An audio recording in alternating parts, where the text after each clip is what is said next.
I don't know if I'm just becoming a pro or if I'm just becoming a pro. Okay, take a look at this. This is so guys, this is a new one. Okay, so book open. Don't mind the noise in my background. It's part of life. Book opening. I bring out my knight. I wasn't supposed to. I was supposed to bring out my bishop first, but anyway. He brings out his knight, and I do protection there because I see people tend to, if I bring out my bishop over here into c4, they would come into like what do you call this, e4, and then if I capture with my blah blah, all of that, you get it. Yeah, and by doing exactly, no, not that. Okay, cool. So here he brings out his pawn. And I'm like, okay, I could take it with my pawn, but then he would take, and I didn't, I just went with it because it would result in the same thing. So now his queen is out, and I'm like, okay, I don't think that is such a good idea.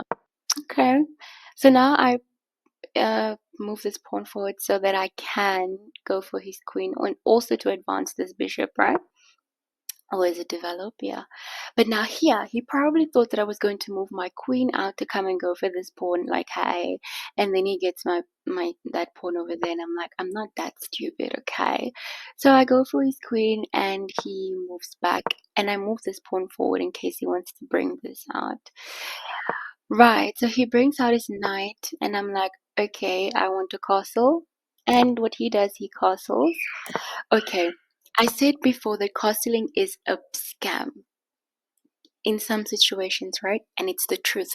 This type of castling to the longer side is a power move because your rook has free leeway. It's like open. Anyway, I'm only seeing now that I could have gone for this pawn over there, but hey, it is what it is.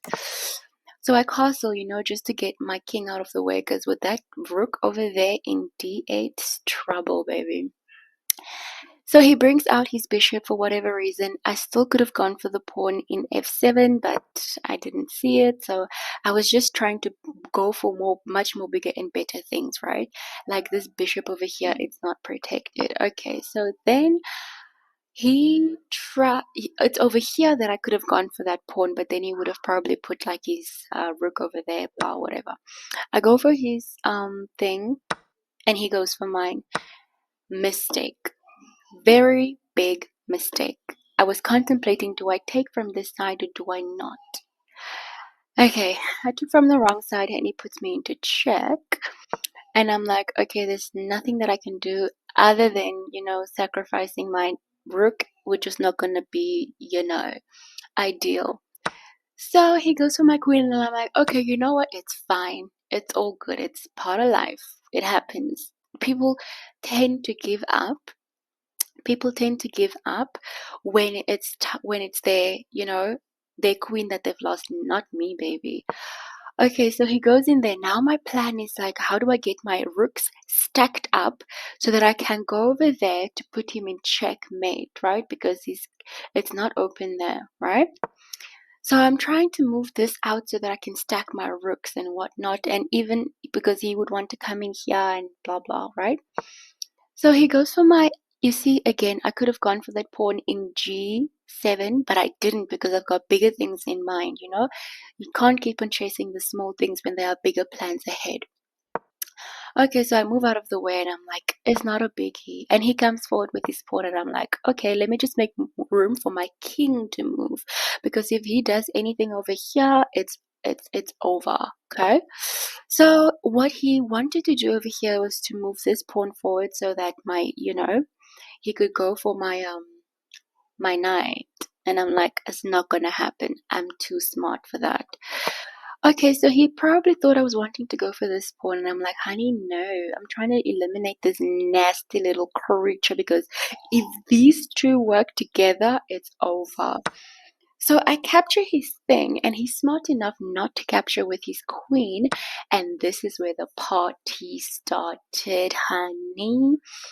Okay, so I move because I'm still trying to stack up no matter what, because I need to do something over there, right? And so he moves his pawn forward, and I'm seeing, okay, look over there. If he moves this pawn forward, I can get that rook, right? And so what had happened was that he brought his king, I mean, his rook to that side, right? So now if I capture, then he captures, and but now it's not gonna be enough, and I finally get to stack my freaking slow rooks together, and he brings his king closer. I'm like, you know what? It's fine. It doesn't matter. As long as I know I didn't give up and I still try, we're good to go. So I move that pawn forward, right? And I'm not worried because if he takes that pawn, I will take the rook. And if I've taken that rook, he can't take it with the king because what? It's protected. So now he's trying to make it seem like, oh, I'm going for your bishop. And I'm like, honey, what? Honey, okay, do it. And I put him in check. There's no way he's gonna take with his rook or his queen, and you can't take this because you're in check. You got to do something or to move, okay? So he moves back, and I go forward, still putting that heavy protection upon that pawn because that pawn can crown and become a queen, okay? So he takes this teeny tiny mini pawn, and I'm like, okay, so whatever. I move the pawn forward, right? So he goes over there, and I'm threatening his rook in d8. I know what it feels like to be him or her. I know what it feels like to be on the other side because now you're panicking. This thing can become queen. Now he does a smart move, and I'm like, if I take that thing, I will just have these two rooks that they are stupid together. This queen can move and shenanigans, so it won't work. I need that bishop. And I put his queen into danger, and I knew what he was going to do that move. And I'm like, okay, you know what? It's fine. Do your thing. And I moved back. I wanted to move it to the right, probably like to f6. But then I thought, hey, what if I do that and he decides to take, and then I take, and then and it wouldn't work. So he moves forward there to get his king up, some leeway. And I'm like, perfect, honey. You took my queen. Did you not think that I was gonna get your queen? Are you okay? Are you okay in your mind? Who do you think I am? You just decided to easily take my queen. Are you mad? Okay. So I knew he was going to do that, right? Probably thinking, oh, she wouldn't want to lose a rook. No, I'ma go take your queen, okay? And even if he had taken my rook, I would have just taken it back. And then I think he should have done that. Take the rook, I take, and then you take, you know? But no, he was so stingy. Anyway, I'm left with two rooks, and I take his pawn. I take any pawn that I can. I'm like, okay, why did you not just take the pawn? I think at this point he was just confused and angry because he lost his queen. So he didn't take that pawn, and I went to go and protect it, and he moves it forward, and I take his pawn. And yeah, he resigned because it was obvious who was going to win at this end. Because I think if I took my rook, okay, no, if I took my rook and put it there, he would have put his rook there. Okay, guys, anyway, like, subscribe, comment, love you, bye.